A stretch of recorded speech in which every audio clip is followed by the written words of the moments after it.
Welcome back to another episode of Tonka. Finally it's done.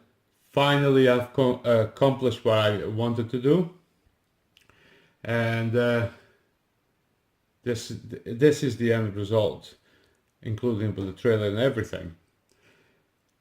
This has been a build that I've been wanting to do for a long time, and as some of you have noticed, it's been taking quite a lot of time. So this is nearly a 1-year-old build, to be honest. Just trying to get parts and all of the necessary things that I wanted to do for this build, which I'll be showing in a minute when I'll put in the bench and I'll go through it. But first, I want to do a size comparison, just so you guys see the size of this thing. Is quite a big thing. So what I'm going to do, I've got my Savage XL just sitting on the bench, and I'm going to put it beside that so you guys can see the size difference. Now with Savage beside that, you can definitely see the difference, how big it actually is. This is the Savage XL, which is the biggest version you can get, and if it was not for the wheelie bar on the Savage XL, the Tonka would be bigger than the Savage XL. You take the wheelie bar, yeah, it's definitely bigger than the Savage XL. Not as wide as the Savage XL, but as it's possibly as heavy as the Savage XL.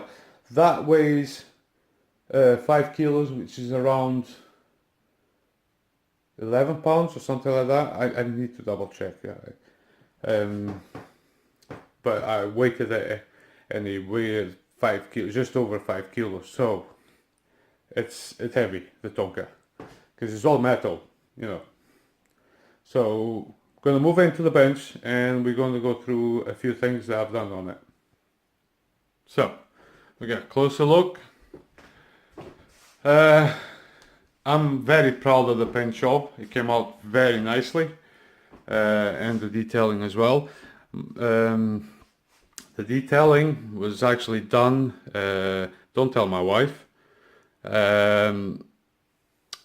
You know, if your missus is into doing nail painting, they get those masking tapes that are very thin. That's what that is. And then I just cut the edges and made it look nice, and I put a gloss lacquer on top, so it actually stays there and does not move. I've done the same for the front. You can see some bumps still, which I could not straighten up. This, when I got it, it was pretty beaten up, you know. Panels were bent, and I've straightened up as much as possible. Strip all of the paint out with paint stripper completely, and give it a coat of primer, and then paint it with a gloss grey, and then give it and finish off with sparkle silver. That's why you get this kind of sparkly stuff. And then gloss paint. I installed lights on the front and on the back. I wanted to use the holes on the bumper for lights as well, and I kind of struggled to figure out a way of holding the bumper in place, because those used to be the holes for the bolts that would hold the actually bumper in place. So what I've done is I've got this amazing double side tape. It is really good. It only comes out when you want it to come out, and that's what I did, is basically being glued with double side tape. But like I was saying, there's a few bumps. It's just there on the front that I could not straighten up. But this front here, that was all caved in. It's like someone kicked it or something. The side panels over here, they were all facing in, so it was needed to be straightened up. So the lights, they actually work from a separate battery that is in there that I put on the fridge. This came without the fridge door and without the bathroom door. So I actually made one for the bathroom door, but I couldn't get around to make one for there anyway. So that is running out of, the lights are running out of 4 AA rechargeable batteries. So I would now have to take power out of the motor and the ESC to power up the lights. And the same goes for the back, as you got the lights as well. And I did myself a trailer. We'll go into that after we have a look around this. So how is this operating? Well, let me close the lid.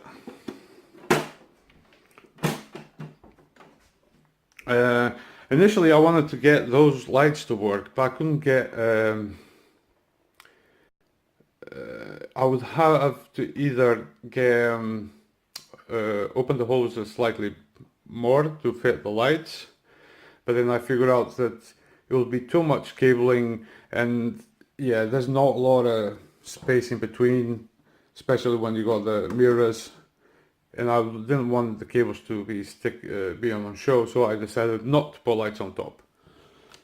Now we're going to look underneath of the truck, which it's what we all want to know, what's underneath. So bear with me for a second. Now, so the frame that I've used, or the chassis that I used for this, was an FTX Outback version 1. Just because they were narrow enough, the axles were narrow enough to fit inside the Tonka itself and not coming out, you know. I didn't want that. I want them to stay inside and to look a bit more scaled. So I had to extend it by 80 mil, so 40 on the front, 40 on the back. I had to change some of the suspension. I had to print out some links so I could mount the rear shocks on the outside of the chassis, you know, on the side, inside of the chassis like it is on the front, just to give it a little bit more stability. I did a trailer hinge just so you can attach your trailer. I was going to use the original hole, but I thought that might bend and get damaged, and didn't want to use that. The inside has been powder coated with black, so it's rust free and it's scratch free, so it will not scratch as easy as anything else, as everything else, I mean. So to run this, I decided to keep that as low as possible. As you notice, there's no center motor. What I've done is I got a Planetary Gearbox, and you'll see up here. So the motor is up front. I had to drill to cut a section on the Tonka itself, on the bottom plate of the Tonka, to fit the Planetary Gearbox and the motor. And it powers through to the center by another center gearbox that then sends the power into the axles. And at the moment I'm very pleased with it. It works perfectly. I'm using a 55 turn motor with a Planetary Gearbox. I know it's got torque for days. So yeah, I can pull trailers forever. Still using the original FTX servo. It works fine. It's not that great on when you're moving. No, when you're trying to steer, when you're stop, but while you're on the move, it works fine. I'll notice that it's sitting on some foams because I don't want to scratch it. All of the lights are running from the bottom of the truck, so it's easy access. To take the chassis is basically those two bolts there, and another one in there, and another one in there, and the chassis will come out, and the planetary axle is just there. The links to the center one, it will just slide off. The axles I'm using, they used to be orange. You can still see a bit orange on it, but I didn't think it didn't really fit with the scheme, so I decided to powder coat them black as well. Although the rear shocks are actually orange, but I thought I'm not going to do those. I'll just leave them the way it is. And that is it, guys. This was a fun build, although this is going to be the last video of this build because someone got in touch with me and they liked what I've done and they made an offer, so I was happy to take it because I really don't want, after building this, I don't want to use it and damage it. Because this was not built to be a crawler, to be honest. Although it was built out of a crawler chassis, this is not. It's got a little bit of crawling ability, but it's not for crawling. It was just basically just so you can pull your trailer alone and go camping and so on, you know. Now let's move to the trailer. Now the trailer. I thought I would do like one of those, what do you call them again? Camper trailer type of things. So, so literally what it is another camper van thing, trailer. So what I've done is I've 3D print this. It took a total of nearly 24 hours to print all the parts, which was longer than I was expected, and I had to reprint the top one because the first one it warped, so it was just bending, it was not sitting flat, and for some reason that happened just there. I don't know what caused that to happen, but I was not too bothered about it. So for this, on the back there's no lights on this. I'm just using some decals from my old G-Made sawback. So that's what that is. So for this to open,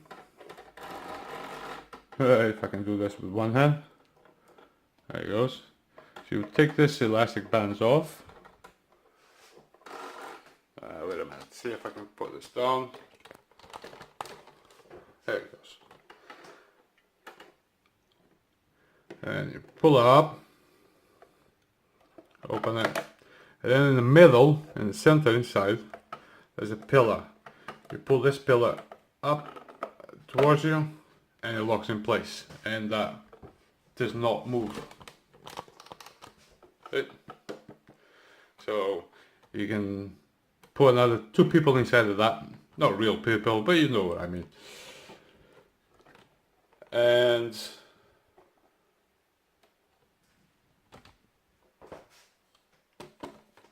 it's got a nice hook. I keep forgetting what the name of those are, but I just use a rod and I made sure that it can spin. So when you're turning or you going over bumps, it doesn't. actually be a stiff one and starts to want to turn the trailer as well. Or if the trailer for some reason decides to flip or something, it will not try to flip the truck as well. And that is it, guys. That's pretty much. I know this seems a bit like a rush video. It kind of is, because now I need to figure out how to get this posted to the gentleman, and I want to do it as soon as possible so you can get it before Christmas and you can enjoy playing with it as much as I enjoyed building it. So there it goes. As underneath has been powered, coated on the black. The frame. The axles for this, I'm actually using what are they? Arma Raider rear axles for the wheels. And 3D printed everything. So there it goes. I didn't bother to paint the inside because I didn't think that would be much, because it's going to be covered anyway. So yeah. So there you have it, guys. Thank you very much for watching, and if you like this, please click that button, and if you don't like it, well, click the other button. If you're looking to watch more content, please subscribe. You're more than welcome, and I shall see you in the next episode. Thank you. Bye.